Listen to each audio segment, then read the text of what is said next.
সন্তানকে এমনভাবে মানুষ করা উচিত যাতে আপনি একটু অসুস্থ হলে ডাক্তারের বদলে উকিল না নিয়ে আসে। আসলে আমাদের সমাজে প্রায় এইসব ঘটনা দেখা যায়। এখন এগুলো দেখতে দেখতে আর ভালো লাগে না, কারণ দুনিয়াটা তো 2 দিনের। আমরা পরকালেই থাকবো বেশি দিন।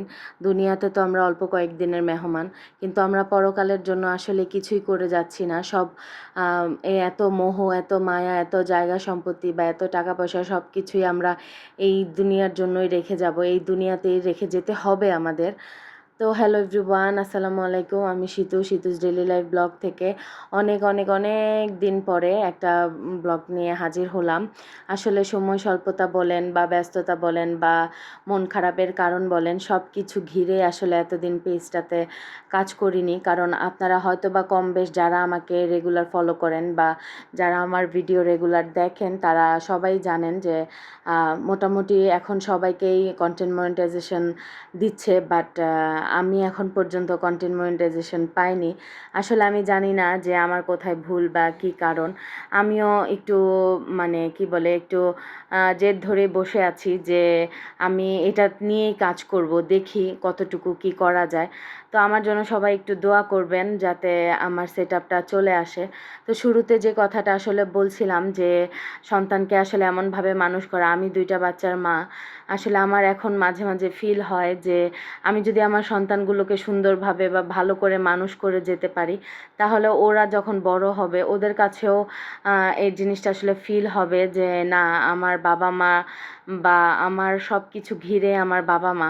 কারণ আমরা সবাই জানি দুনিয়াতে বাবা মা ছাড়া আর কেউই মানে আপন হয় না বা আর কেউই আপনার ভালো চায় না। অনেক বাবা মা আছেন যে সন্তানকে ব্যবহার করে বা সন্তানের সব কিছু আসলে ভোগ করতে চায়, কিন্তু সন্তানকে কিছু দিতেও চায় না বা খোঁজখবরও তেমন নেয় না। তাদের কথা ভিন্ন। আবার কিছু কিছু বাবা মায়েরা দেখবেন যে তাদের দুনিয়াটা ঘেরাই থাকে তাদের সন্তানদের খুশি, সন্তানদের আনন্দ।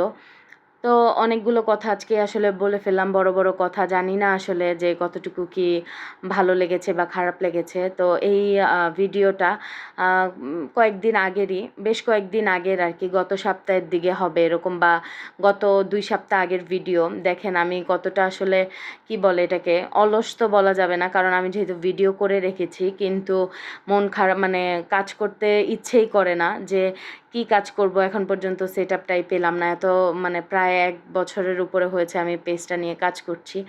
তো আল্লাহর উপরে এখনও আমার অধীর বিশ্বাস আছে যে আল্লাহ আমাকে ইনশাল্লাহ দিবেনই।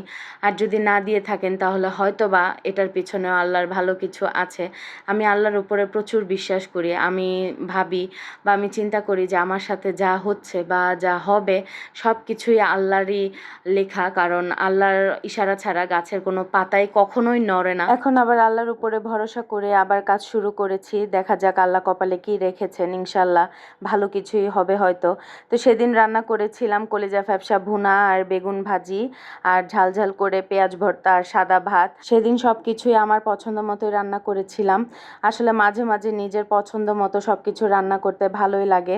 আমি যেইভাবে খেতে চেয়েছি বা আমার যেভাবে যেটা ভালো লাগে আমি ঠিক সেইভাবেই করেছিলাম। বেগুনের সাথে আমি একটু পেঁয়াজও ভেজে নিচ্ছিলাম, কারণ এইভাবে খেতে আমার কাছে অনেক ভালো লাগে। তারপরে কলিজার তরকারি, সেটাও আমার খুব পছন্দের, গরম ভাত দিয়ে। আর পেঁয়াজ ভর্তাও করেছিলাম, সেটাও ইদানিং আমার কাছে খুব ভালোই লাগছে। এখন কেন জানি একটু ভর্তা ভাত হলে একটু কয়টা ভাতটা ভালোই খেতে পারি। মাঝখান দিয়ে তো অনেক জ্বর অসুস্থ গেল, তখন আসলে খেতে পারতাম না। তো যাই হোক, আমার রান্নাবান্না কমপ্লিট। আর তরকারিটা আমি একটু ধিমি আঁচে চুলার উপরেই রেখেছি, ঝোলটা একটু গাঢ় হওয়ার জন্য। এখন টেবিলে নিয়ে যাব। ওরা অলরেডি দুপুর হয়ে গিয়েছে, টেবিলেও খেতে বসে পড়েছে। তো এই তো আমার তরকারির ফাইনাল লুকটা। অবশ্যই আপনারা কিন্তু কমেন্টে জানাবেন যে কেমন হয়েছে। আপনাদের কাছে আজকের পুরো ভিডিওটা কেমন লাগলো অবশ্যই কিন্তু লাইক কমেন্ট শেয়ার করে জানাতে ভুলবেন না। ইনশাল্লাহ দেখা হবে খুব তাড়াতাড়ি আরেকটি ভিডিও নিয়ে। সে পর্যন্ত সবাই ভালো থাকবেন, সুস্থ থাকবেন। আল্লাহ হাফেজ।